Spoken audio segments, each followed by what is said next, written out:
നമസ്കാരം. മുഖ്യമന്ത്രിയുടെ വാഹനവുമായി ബന്ധപ്പെട്ട വാർത്തകളിൽ നിലപാടറിയിച്ച് വി.ഡി. സതീശൻ. കറുത്ത കാറിൽ യാത്ര ചെയ്യില്ലെന്ന് എപ്പോഴെങ്കിലും പറഞ്ഞിട്ടുണ്ടോ എന്ന് അദ്ദേഹം മാധ്യമങ്ങളോട് ചോദിച്ചു. എന്താ കറുത്ത കാറിന് കുഴപ്പം? ഈ സാഹചര്യത്തിൽ പുതിയ കാർ വാങ്ങിയാൽ അത് തെറ്റായ സന്ദേശം നൽകും. ഏത് വണ്ടിയാണോ ലഭ്യം അത് ഉപയോഗിക്കും. പുതിയ കാർ വാങ്ങിയാൽ ആരും ഒന്നും പറയില്ല, പക്ഷേ അത് തെറ്റായ സന്ദേശമാകും. 10,000 കിലോമീറ്ററോ 1,00,000 കിലോമീറ്ററോ ഓടിയ വണ്ടിയാണെങ്കിലും അത് സ്വീകരിക്കും. ഭയങ്കര ലാളിത്യമുള്ളയാളാണെന്ന് അവകാശപ്പെടുന്നില്ല. ഫുൾ കോൺവോ ഉണ്ടാവില്ല. എസ്കോർട്ട് വേണ്ടെന്ന് പറഞ്ഞിട്ട് പോലീസ് സമ്മതിച്ചില്ല. 3 വണ്ടികളിൽ കൂടുതൽ വേണ്ടെന്ന് പറഞ്ഞിട്ടുണ്ട്. മുമ്പ് കൂടുതൽ വാഹനങ്ങൾ ഉപയോഗിച്ചവരെ തെറ്റു പറയില്ല.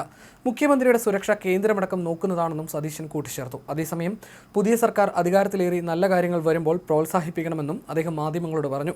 തെറ്റായ കാര്യങ്ങൾ വരുമ്പോൾ വിമർശിച്ചോളൂ, അത് വേണം. ആ അഭിപ്രായക്കാരനാണ് താനെന്നും അദ്ദേഹം മാധ്യമങ്ങളോട് പറഞ്ഞു.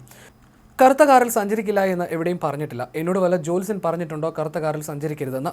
ഫുൾ വാഹനവ്യൂഹം വേണ്ട എന്നും പറഞ്ഞിട്ടുണ്ട്. എസ്കോർട്ടും വേണ്ട എന്ന് പറഞ്ഞു. പോലീസ് സമ്മതിച്ചില്ല. 30-40 വണ്ടികളും ആംബുലൻസ് കൂടി റോഡിൽ ഇറങ്ങിയാൽ ഞാൻ അദ്ദേഹത്തെ കുറ്റപ്പെടുത്തിയതല്ല. Z+ കാറ്റഗറിയാണ് മുഖ്യമന്ത്രിക്ക്. എൻ്റെ പ്രായത്തിലുള്ള ഒരാൾ മുഖ്യമന്ത്രിയായി വന്ന് ഇങ്ങനെ പോകുന്നത് കണ്ടാൽ ഞാൻ എന്ത് ചിന്തിക്കുമെന്ന് ഞാൻ വിചാരിച്ചു. എനിക്ക് ദേഷ്യം തോന്നും, നിരാശ തോന്നും, എനിക്ക് പുച്ഛവും തോന്നും, എനിക്ക് പരിഹസിക്കാനും തോന്നും. ഇത്രയും വണ്ടികളുമായി റോഡിലിറങ്ങി ബ്ലോക്ക് 1 മണിക്കൂർ ആയാലോ? അത്യാവശ്യ കാര്യങ്ങൾക്കായി പുറത്തിറങ്ങുന്നവരല്ലേ? വഴിയിൽ നിൽക്കുന്ന ആളായി സങ്കല്പിച്ചു നോക്കൂ. സമരവും തടയിലുമൊക്കെയുള്ള സംസ്ഥാനമാണ് കേരളം. മന്ത്രിമാർക്കും മുഖ്യമന്ത്രിമാർക്കും സംരക്ഷണം വേണം. എനിക്ക് മുൻപുള്ള ആളുകൾ കൂടുതൽ വാഹനം ഉപയോഗിച്ചതിന് തെറ്റ് പറയുകയല്ല. അവർ പല സന്നിഗ്ധ ഘട്ടങ്ങളിൽ കയറി ആ സ്ഥാനത്ത് വന്ന ആളുകളാണ്. അവരുടെ ജീവിതത്തിൽ വെല്ലുവിളികളും പ്രതിസന്ധികളും ഉണ്ടായിട്ടുണ്ട്. പിണറായി വിജയനെ കളിയാക്കി പറഞ്ഞതല്ലെന്നും സതീശൻ വ്യക്തമാക്കി. ഞാൻ നെഹ്റുവിയൻ സോഷ്യലിസ്റ്റാണ്. കാർട്ടൂണിസ്റ്റ് ശങ്കർ തന്നെ വിമർശിച്ച് കാർട്ടൂൺ വരയ്ക്കാത്തതിന് കാർട്ടൂണിസ്റ്റ് ശങ്കറിനോട് പരിഭവം പറഞ്ഞയാളാണ് Nehru.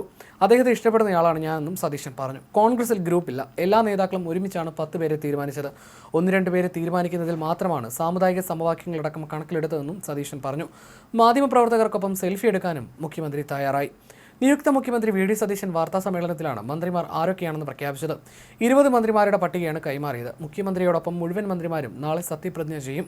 VD. Satheesan, P.K. Kunhalikutty, Ramesh Chennithala, Sunny Joseph, K. Muraleedharan, A.P. Anilkumar, P.C. Vishnunath, Roji M. John, Bindu Krishna, K.A. Thulasi, T. Siddique, O.J. Janeesh, Mons Joseph, K.M. Shaji, N. Shamsudheen, P.K. Basheer, Abdul Gafoor, Shibu Baby John, C.P. John, Anoop Jacob, M. Liju തുടങ്ങിയവരുടെ പേരുകളാണ് മന്ത്രിസഭയിൽ ഉൾപ്പെടുത്തിയിട്ടുള്ളത്. വകുപ്പുകളിൽ ധാരണയായെന്നും അത് പിന്നീട് അറിയിക്കുമെന്നും സതീശൻ അറിയിച്ചു. കേരള കോൺഗ്രസിൽ നിന്നുമാണ് ചീഫ് വിപ്പ് ഉള്ളത്.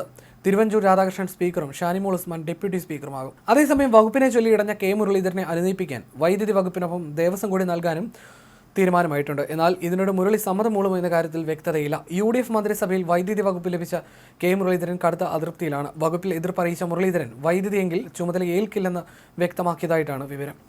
1-2 പേരെ തീരുമാനിക്കുന്നതിൽ മാത്രമാണ് സാമുദായിക സമവാക്യങ്ങളടക്കം കണക്കിലെടുത്തതെന്നും സതീശൻ പറഞ്ഞു.